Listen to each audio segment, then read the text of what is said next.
Hey guys, how are you all? My name is Harshit Devedi friends and I welcome you back to my video. So in this video I will be discussing with you friends the Government of India Act of 1935. What led us to the Government of India Act of 1935? What different acts and you can say legislations were involved in this Government of India Act 1935. Complete analysis of it will be done by me within a matter of 10-12 minutes. This video will be completed friends. So this is presented by me Harshit Devedi. If you want to follow me, my Instagram profile link is given in the description below. Also this video is in English friends, so if you want to see the Hindi version of the video, so that is already uploaded. The link of it is given in the description box below. You can follow the link and watch the Hindi version also. So starting with it friends, Government of India Act 1935 was actually a document, and actually it was a combination of two documents, because this Government of India Act 1935 contained Government of India Act 1935 also, and it also contained the Government of Burma Act of 1935. Now, this demand for constitutional reforms in India has been quite old. It was not a new demand, it was quite old demand. And obviously, this Government of India Act 1935 has been a combined outcome of some previous reports, some previous discussions and deliberations. They are, for example, the recommendations of Simon Commission were also included in it. Then the recommendation of all the round table conferences, first, second, and third, were also included in it. Then, on the basis of the third round table conference, a white paper was published by the British government in 1933. Its recommendation was also included into it, and the report of the Joint Select Committee was also included in the report of Government of India Act 1935. Now, what were the provisions of this Government of India Act 1935? It said that an All India Federation will be established, and this All India Federation will consist of provinces and princely states at units. Now, all the legislative power was bifurcated into three. It was divided into three heads, friends. One was federalist, provincial list, concurrent list. Central states were there. So what was federalist? Federalist 15 items. These were those 15 items on which only center can make the law. Then came the provincial list, 54 subjects. So in this provincial list, there was only those items on which only state government can make the law. And then came the concurrent list, friends. It contained 36 items. These were those items on which both center and state can make the law, friends. Also, this residuary power was given to the Viceroy. Now, question comes in front of me, friends. What exactly this residuary power is? Residuary powers are those powers, for example, suppose there is one subject matter which is neither mentioned in federal list, neither in provincial list, nor in concurrent list. Suppose something like this comes in front of us. So in what list that will go? So obviously it is going to go in the residuary powers, and this residuary powers at that time belong to Viceroy. At present, the residuary powers belongs to center. For example, at present, if in the center list, state list, and provincial list some subject is not there, it immediately comes up. Then obviously it will be the under domain of the center. When disaster management came, friends, so disaster management was neither in center nor in state nor in provincial, so it became a domain of center. Okay, so here also any residuary power was not under center, it was under the Viceroy. However, this federation, All India Federation concept never came into existence, never became a reality, because none of the princely states joined it. Moving forward, Dyarchy was already prevalent in the provinces. Now it is being said that Dyarchy has to be abolished from the provinces. It was abolished from the provinces because responsible government was to be introduced in the provinces. That I will cover later. Now it was said that Dyarchy should be introduced at the center. And when you are going to introduce Dyarchy at the center, then obviously these federal subjects will be divided into two types of subjects. One is the reserved subjects, second is the transfer subjects. Now, what are reserved subjects and transferred subjects? Reserved subjects were those subjects on which only the governor can make a decision, governor general can make a decision, and transfer subjects were those subjects on which governor will make a decision, take a decision, but he will do it on the advice of the ministers who are responsible to the legislature. So this was reserved transferred. Exact definition of how this reserved and transferred subjects work, you can go to my Dyarchy video and see it here. Also, we see the video of Government of India Act 1919, because there is a link between it and Dyarchy. I'm just giving you some suggestions so that you can interconnect things. Also, the important links of all of these will be given in the description box below, so you can go and follow these, watch these videos also. Okay. Now the Dyarchy provision at the center never came into being. However, it was abolished at the provincial level. But at the center, it never came into being. Also, this act abolished the Council of India, which was established to the Government of India Act 1858.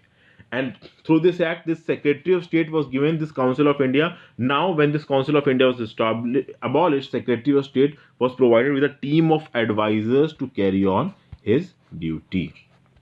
Also, the right of exercising franchises, that the right of casting vote, it was actually extended. Extension was there, and now of the total population, 10% had the voting rights. Also, when Reserve Bank of India was established through this Government of India Act 1935, it was to control the currency and credit of our country. Also, this Government of India Act provided for the establishment of a Federal Public Service Commission, a Provincial Public Service Commission, and a Joint Public Service Commission, friends. So, Federal Public Service Commission for federal recruitment, Provincial Public Service Commission for provincial recruitment, and Joint Public Service Commission for looking into matters of recruitment for two or more provinces, more than one provinces for. So this was also included, friends. Then also it was said that one federal court will be established, and that federal court will have one chief justice and not more than 6 judges, and this federal court was established in 1937, friends. It was also said that in out of the 11 provinces of that time, in 6 provinces bicameralism will be introduced. Now, what is the concept of this bicameralism? Bicameralism means 2 houses. For example, at the center we see Rajya Sabha, Lok Sabha. Rajya Sabha is house of elders, Lok Sabha is house of people. So this is 2 houses, so bicameralism. In the state also, suppose you take the example of Uttar Pradesh, Jammu and Kashmir, there is both legislative council and legislative assembly. Legislative assembly is the Vidhan Sabha, Vidhan Parishad is the legislative council. So similarly, for Bengal, Bombay, Madras, Bihar, Assam and United Provinces, the legislature was made bicameral, that is having an upper house and the lower house. Though a lot of control and restrictions were placed on them, a lot of discretionary power was still in the hands of the Governor General. Also, all the legislative assemblies, all those houses which were having, you can say, a bicameral legislature or you having unicameral legislature, they had representation from the princely states also. But that representation of the princely states was not on the basis of direct elections, it was on the basis of nomination by the rulers, friend. Okay, moving forward. Why Dyarchy from the provinces was abolished? One reason was that now in the provinces, responsible government will be introduced, and they would be make autonomous units of administration in defined spheres, and responsible government to be introduced. What is responsible government? Responsible government means that the governor will take the decision in accordance with the advice of the minister, and this advice of the ministers will be given to the governor, and these ministers will be responsible to the provincial legislature. That this council of ministers will be responsible to the provincial legislature, and whatever this advice these ministers will give to the governor will do this also. This came into effect in 1937. Elections took place and Congress almost swept the election. It ruled for 2 years. This time it had a lot of autonomy, so it did many progressive things. However, in 1939, when the Second World War started, in protest, all the Indian National Congress ministries resigned, and this thing was discontinued in 1939. But from 1937 to 1939, enough amount of power was given to the provincial legislature, so Indian National Congress ministries were able to do a lot of things, friends. They were going to give they were able to give immediate relief to the farmers. Unnecessary restrictions from removed on press and on other things. Personal freedom was safeguarded. Lot of things were done for, and even for women and peasants and farmers and children, lot of things were done by the Congress ministries. Okay, what they did, what was their role, I will make a separate video on it, friends. Okay. Then separate electorates were given to minorities, women, communities, workers, laborers, depressed classes. Separate electorate was sort of panacea for British administration. To everyone they were distributing separate electorates. This was one thing which they said that yes, this is our trademark, this we will give always. Also, a federal railway authority was established to look after and manage the Indian railway network, security and construction type of things. Then what was the composition of Council of States in Federal Assembly? Council of States, it was basically the upper house. It was a permanent body, and 1/3 of its membership would be retiring every 3rd year. Also, this body was composed of 260 members, out of which 156 were the representatives of British India and 101 were the representative of Indian states. So, what is this British India, friends? British India was that part of India which was under the direct control of the Britishers, and Indian states were that part which was direct under the control of the Raja Rajwada, the princely families. So, 101 from princely states and 156 from British India.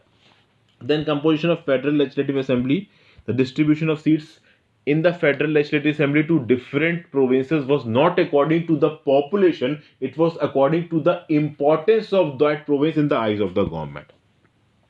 Now, this Federal Assembly, so obviously, this Federal Assembly at the central level, this Federal Assembly at the central level and the Council of States at the central level.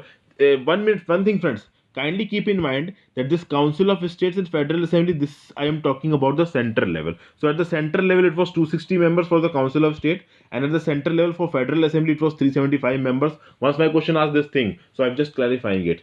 So one of my students once asked me that this is what about? This is about the central legislative assembly, friends. So this is the central federal legislative assembly. So 375 members will be there in it, out of which 250 will be representatives from the British India, which is directly under the control of Britishers, and 125 from princely states, friends.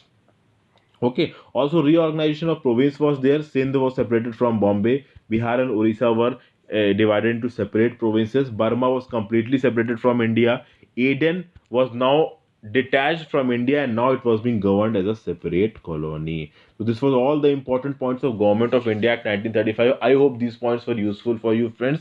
If these points were really useful for you, kindly subscribe to my channel, friends. Like this video. If you have some doubts or comments, or if you have some suggestions, kindly give in the comment section below, and please share this video as far as possible with your friends. Thank you. Goodbye.